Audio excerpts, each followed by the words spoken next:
हाँ तो गाइज़ यहाँ पे रोल्स रॉयस का ये इफेक्ट आ जाएगा। तो यहाँ पे देख सकते हो ये बहुत ही अमेजिंग उसका इफेक्ट है। यहाँ पे जैसे पहले हमने ओडी का इफेक्ट बनाया था, यहाँ पे अभी यहाँ पे रोल्स रॉयस का आप इफेक्ट बना सकते हो और बहुत ही अमेजिंग किस्म का है।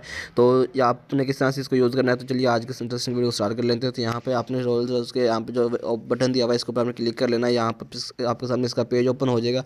पेज जिस तरह से ओपन हो जाएगा तो उसके बाद आपने इसका यूज़ इस इफेक्ट के ऊपर क्लिक कर लेना है। जैसे क्लिक करेंगे तो ये कह रहा है पॉइंट कैमरा एट स्काई, तो आपने पॉइंट कैमरा एट स्काई करना है। तो उसके बाद ये देख सकते हो आपके सामने इस तरह से जैसे आप क्लिक करोगे स्क्रीन के ऊपर तो वो उस तरह से आपके सामने मूव करता चला जाएगा। ठीक है, तो जैसे आप मूव करोगे ये देख सकते हो, जैसे आप अपने मोबाइल को मूव करोगे तो उस तरफ से ही ये मूव होना स्टार्ट हो जाएगा। तो जैसे बैक पे जाएंगे तो बैक पे जाना स्टार्ट हो जाएगा, ये देख सकते हो।